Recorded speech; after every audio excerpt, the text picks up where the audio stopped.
Hola, filmados. Hoy está con nosotros David Matamoros. Viene a presentar su película ¿Quién quiere casarse con un astronauta? David, ¿cómo estás? Muy buenas tardes, Iván. ¿Cómo estáis a todos?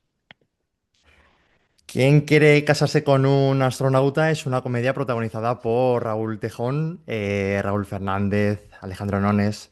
Cuéntanos un poquillo de qué va. Pues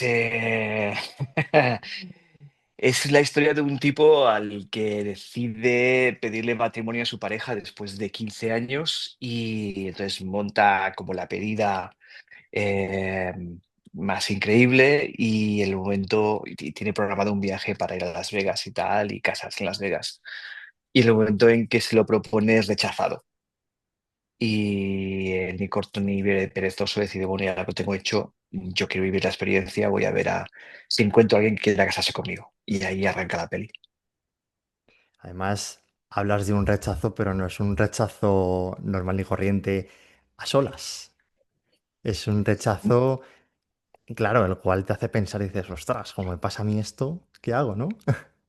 Bueno, efectivamente la película es bastante autobiográfica, entonces eso me pasó a mí. Hostia, Eh, sí, sí, de hecho es mi historia, es como mi biografía. Y entonces todos los personajes que aparecen en la película obviamente son personajes reales a los que tengo que pedir permiso y todo porque obviamente tienen que salir en la película. Pero sí, sí, eso me pasó a mí después de 15, creo que fueron 17 años. Y cuando ya tenía todo diseñado, la Ruta 66, el viaje, la boda, tal, la frase fue, cásate con otro. Y dije, así, pues venga. Pero es difícil encontrar, yo creo sí, que caso. No te creas tú, ¿eh? claro, o sea, me deja un poco en shock porque no tenía ni idea. O sea, no porque no haya tratado de informarme, que he visto la peli, he estado indagando, pero esa información no la tenía. Y claro, lo que tú dices, lo de cásate con otro, justo esa frase la dice él. ¿Cómo ha Ujú. sido revivir desde, o sea, detrás de cámaras eso? Bueno, durante todo el proceso ya de desarrollo del guión, era algo que con Xenia Puiggròs, que es la co-guionista, con la que hemos trabajado, y ahí intentábamos como ficcionar lo suficiente, buscar un personaje del cual yo pudiese desvincularme emocionalmente gran parte del tiempo. Y después el trabajo con Raúl Tejón, que hace de mí, un poco era vamos a buscar un personaje que esté viviendo toda esta historia, pero obviamente no tiene que ser una imitación de quién soy yo, porque entonces no estaríamos en el mismo papel, ¿no? Y entonces fue fácil porque Raúl tiene su personaje que crea, que trabaja, y yo con ciertas ficciones, tal, tal. Sí que es verdad que hay momentos durante el rodaje en que digo, cago en la puta, ¿qué coño hago yo ahí?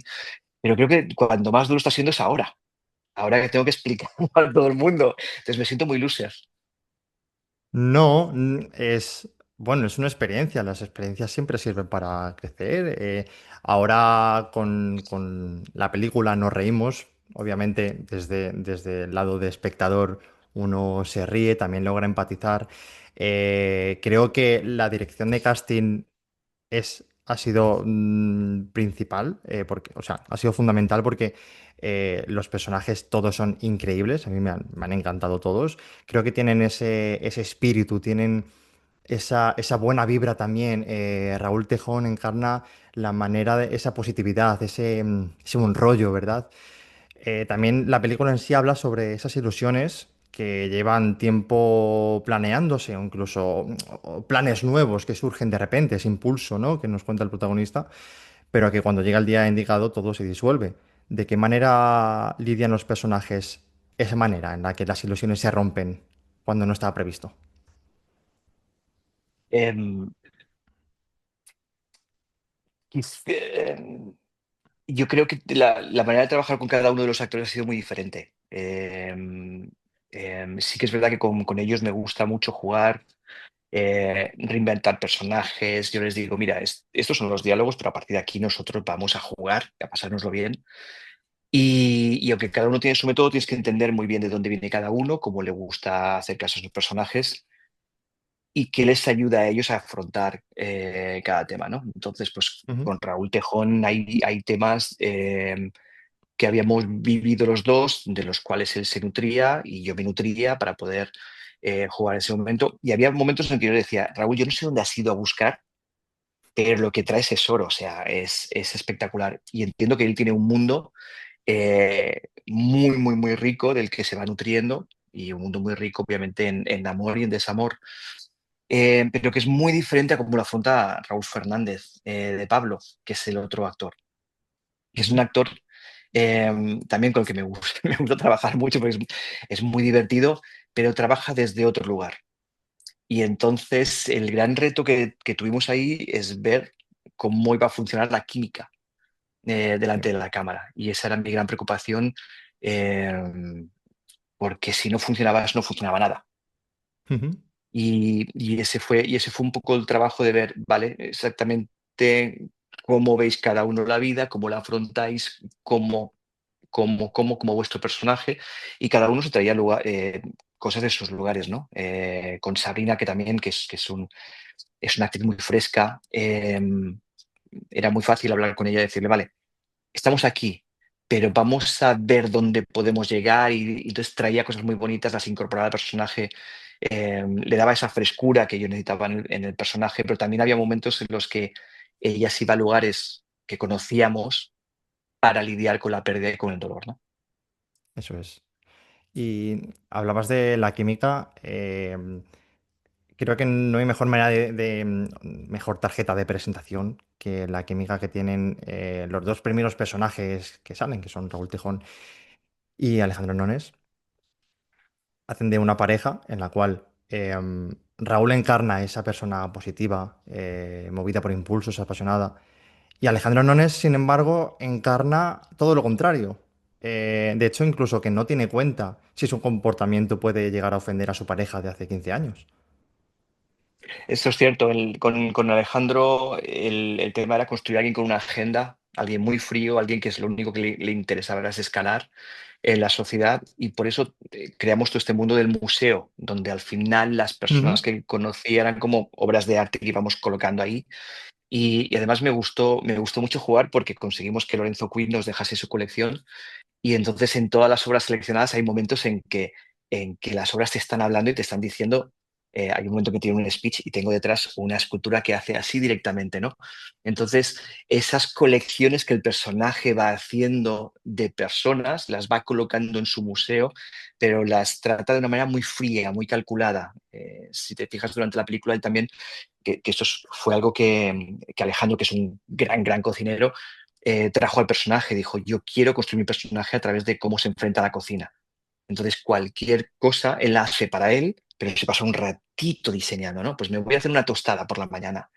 Pues el personaje Raúl Tejón saltaría la tostada, venga, va, va, va, la comería, venga, pom, pom, pom, y haría, cariño, ¿quieres un poquito? Y la daría a probar.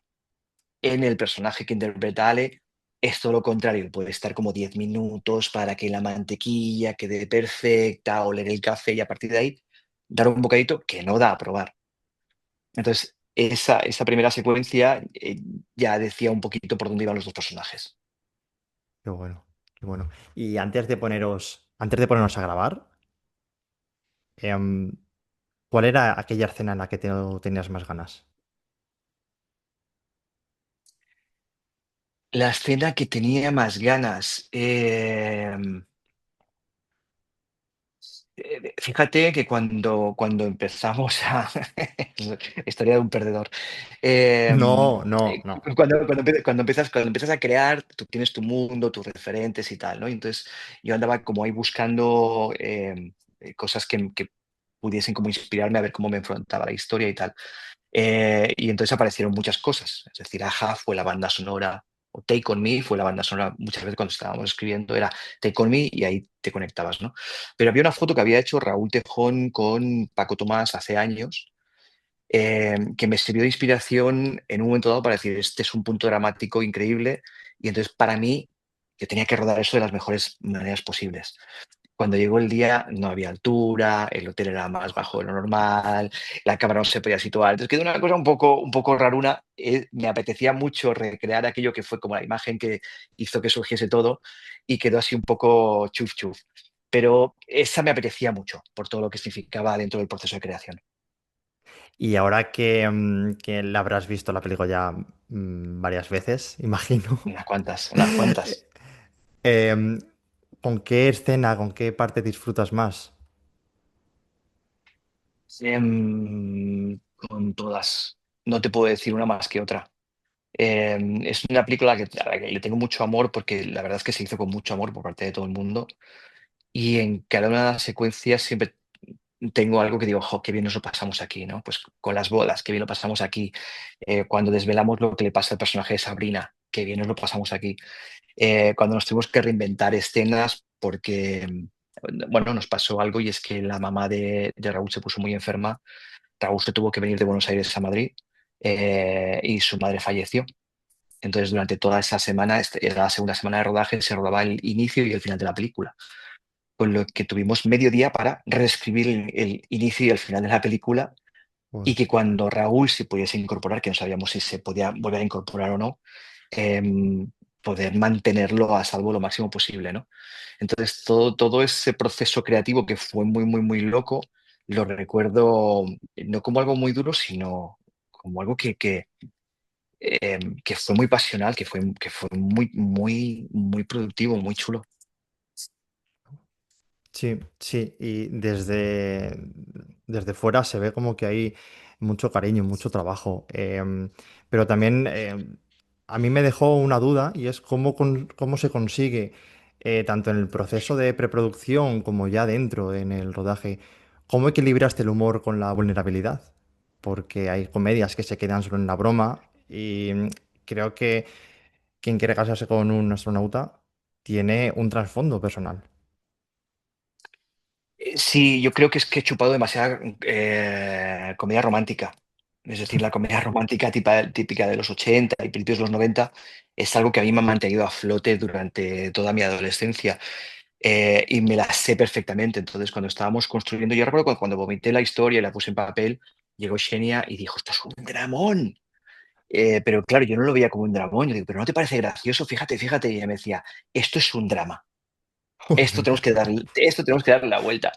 Y entonces dije: "Ok, pues vamos a tirar de comedia romántica". O sea, entonces yo tengo mi diosa personal, que es Sandra Bullock, a la que acudo a pedirle consejos siempre. Y entonces reviso Sandra Bullock, cómo se enfrenta a los personajes, qué tipo de papeles elige ella, y qué tipo de películas. Me pasa lo mismo con Julia Roberts, me pasa lo mismo con Drew Barrymore, me puede pasar lo mismo con Meg Ryan. Entonces, ¿qué tipo de película, cómo la hacen, y qué tienen en común todas esas películas? Entonces, es algo que empieza siempre como muy loco, como una premisa que, bueno, ¿y esto dónde va? Y llega un momento que dejas de reírte porque dices: "Coño, ese puedo ser yo".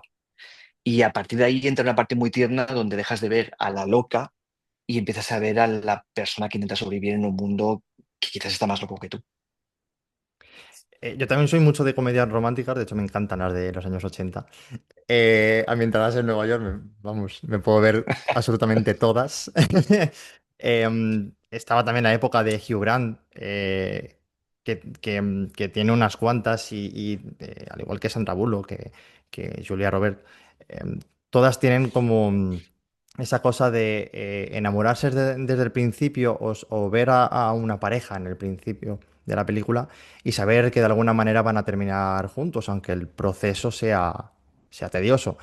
Pero lejos de mostrar ese amor de postal idealizado, tu película habla de un amor más real, de un amor con fisuras, ¿no?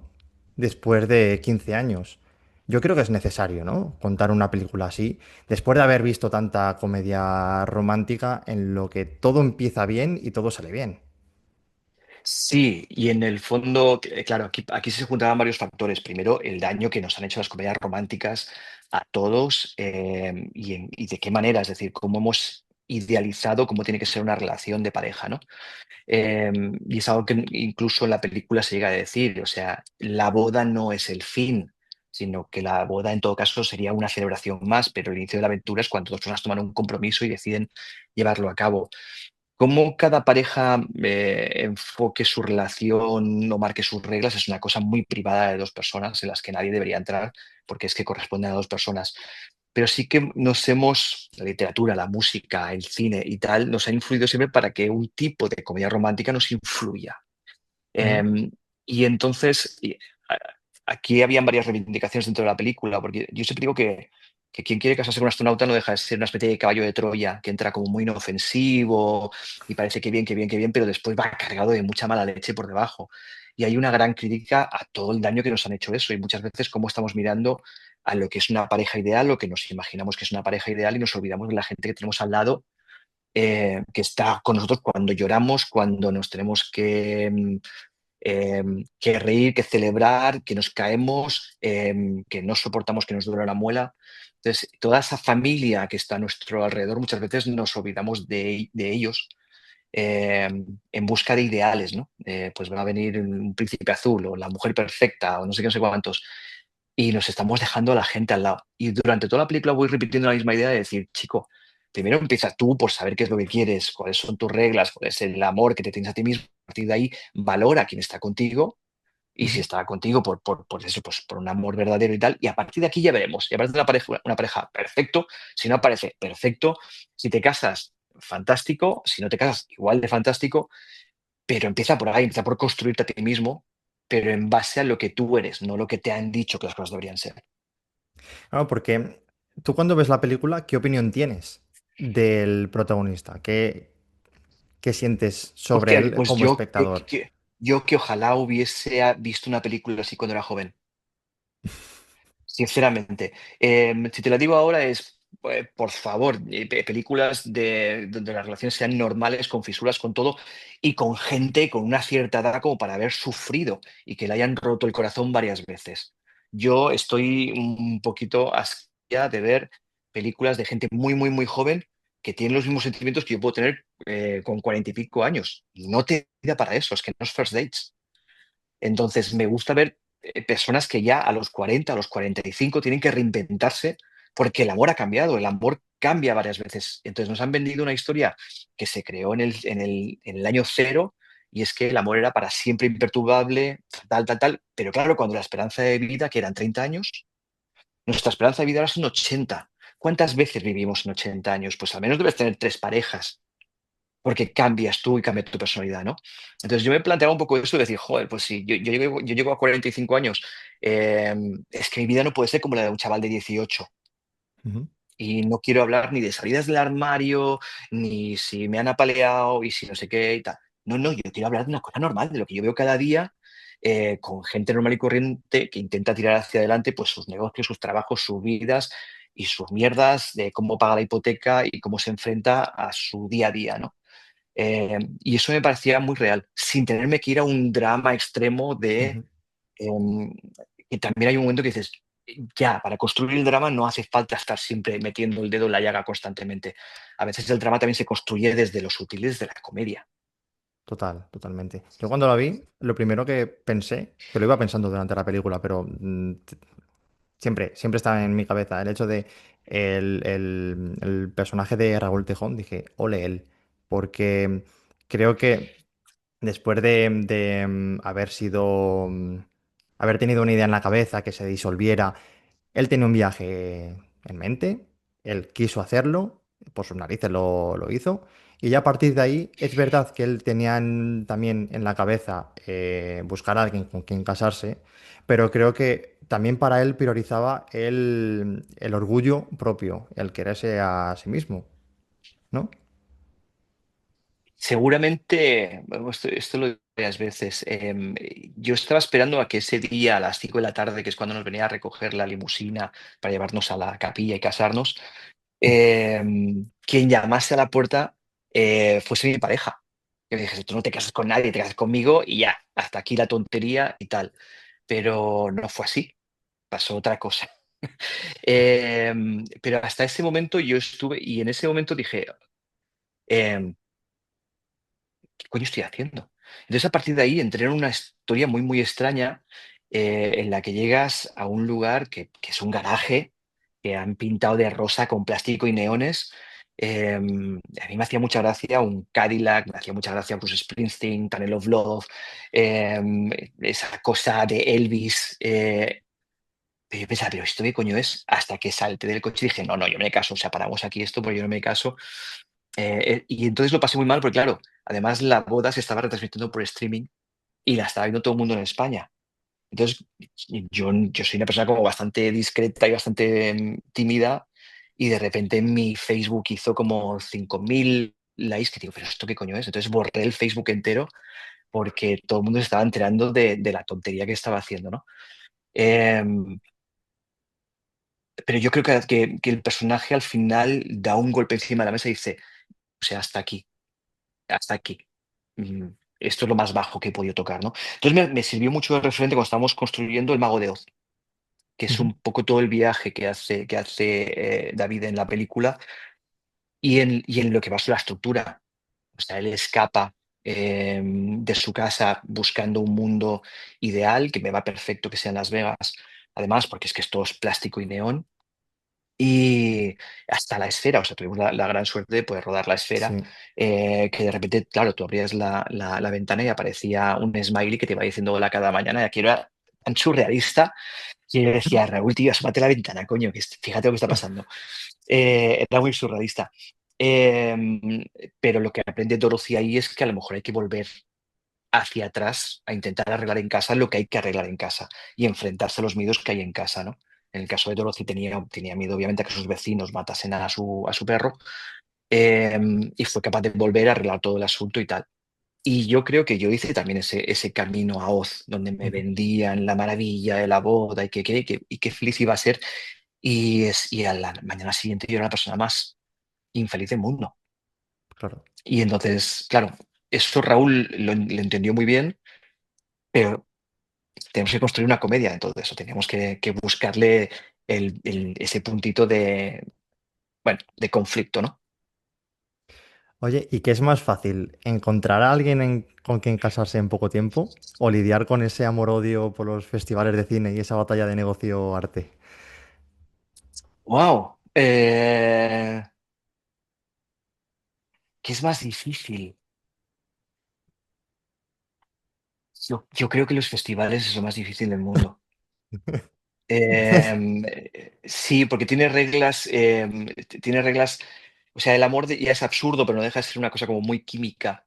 Y Sí, cuando ya más o menos tienes la química más o menos controlado, sí que hay una parte que es de ese eso puro y duro. Decir, jo, pues yo quizás veo construyendo un proyecto común, etcétera, o no, y ya está. Pero los festivales o los inversores, los fondos de inversión no, cambian cada temporada. sí. Cambian por cuotas, cambian por intereses, cambian porque aparece alguien y decide hacer una película, se convierte en un boom y entonces todos tenemos que hacer lo mismo. Y es muy difícil porque el proceso creativo es largo. Cualquier guionista que pueda estar viéndonos ahora mismo sabe que no se escriben guiones en 4 semanas, por mucho que muchos lo intenten y nos obliguen en estos días, ¿no? Es muy complicado y hay un proceso que, bueno, muy introspectivo, de mucho trabajo, de mucha soledad. Si tienes alguien con quien estás trabajando, genial, porque a veces se puede compaginar mucho y encuentras ese frontón con quien enfrentar ideas, pero es un proceso largo y solitario. Pero claro, en todo ese proceso de repente cambian las normas. O sea, aquí en España, por Claro, ejemplo, veníamos, hace años recuerdo yo, veníamos de muy marcados por ese thriller fantástico que marcaba Balagueró, Plaza, Guillem Morales, Bayona, etcétera, etcétera. Y de repente aparece Ocho apellidos vascos. sí. Y lo que nos encontramos es que a las 2 semanas de estrenarse y ver el bombazo que fue aquello en taquilla, todo el mundo quería comedias. Entonces, claro, tú no puedes pegar el freno y decir, dejo de escribir thriller o fantástico para hacer comedia. ¿Pero qué tipo de comedia? Pues no sé. Entonces, aquello fue en el sector fue muy vertiginoso y creo que ha sido de las veces que más nos hemos pegado con la realidad de lo frágil que es todo. Porque una cosa es que sean modas de, bueno, pues ahora vamos a querer personajes más jóvenes, porque resulta que nuestro espectro es más joven, ahora los queremos mayores porque tal. Entonces, hay una cosa como que te van situando en ciertos lugares, ¿no? Las historias para gente más mayor tienen que ser de este tipo, las historias para gente más joven de este tipo. em, y yo me rebelo un poco contra todo eso porque además va en contra de mi proceso creativo también. Es decir, yo si tengo una historia que explicar, es esa que tengo que explicar, ¿no? Pero parece que como que te van encajando. Entonces, además la comedia tampoco es un género nada fácil para los festivales. Al festival, y se van los dramas, les van Sí. los dramas. Yo creo que han empezado a abrirse cuando están viendo que la gente ya está demasiado desequilibrada con tanto drama, y ya llegan a la sala medicadas, porque es que no pueden. Pero yo recuerdo, yo estuve de jurado en Gijón un año. Em, y recuerdo que al tercer día de tanto drama, drama, drama, le dije al director, dije: "Sácame de aquí". O sea, es que pienso, me voy a suicidar. O sea, la vida no es tan fea. Pero claro, te acaba pasando eso, ¿no? Y me acuerdo que en San Sebastián, estábamos un año, tenemos como em, la tradición de ir a un barecito a comer unos pinchos el primer día que llegamos, tal, tal, tal, y nos gusta escuchar a la gente, ¿no?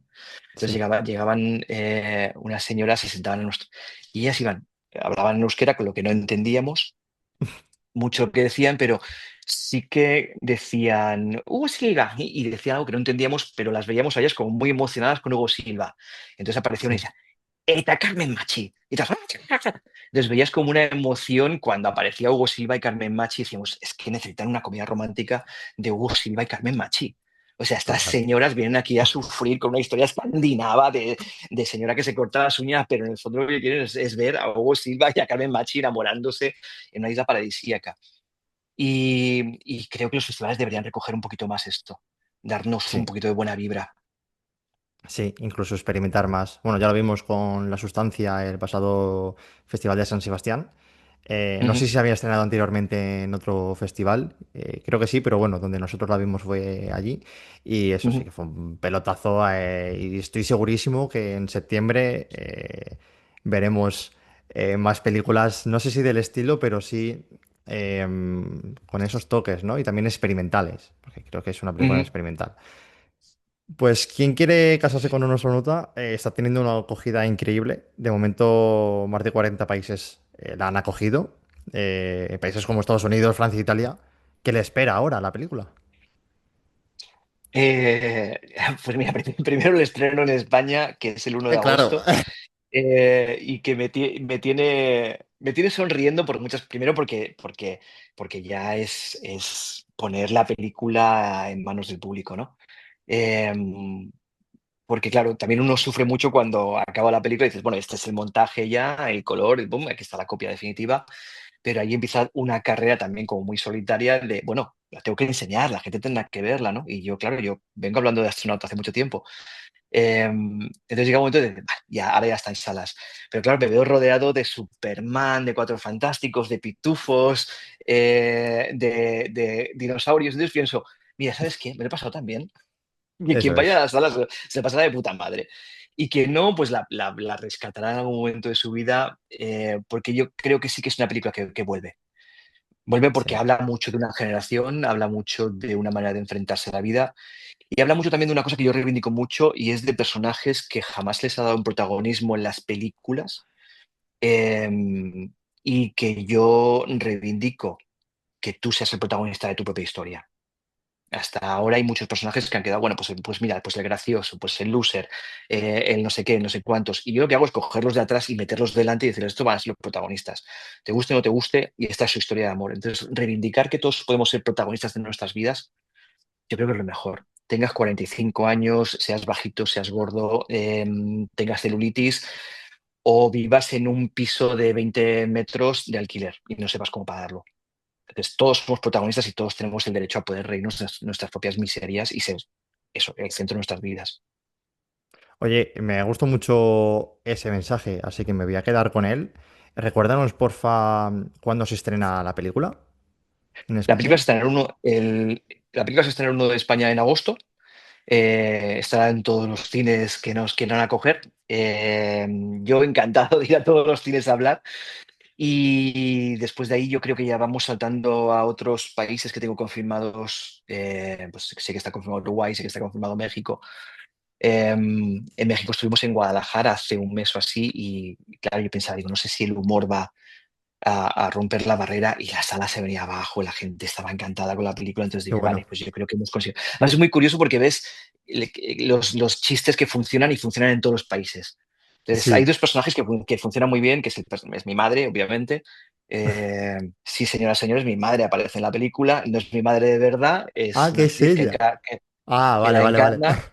pero las frases son mi madre, o sea, mi madre lo suelta todo a la cara y de esa manera. Entonces mi hermano y yo estamos así como madre de Dios, ¿qué es lo que va a decir ahora? Eh, Espera que cierro esto. Pero no, ahí está. Cierro.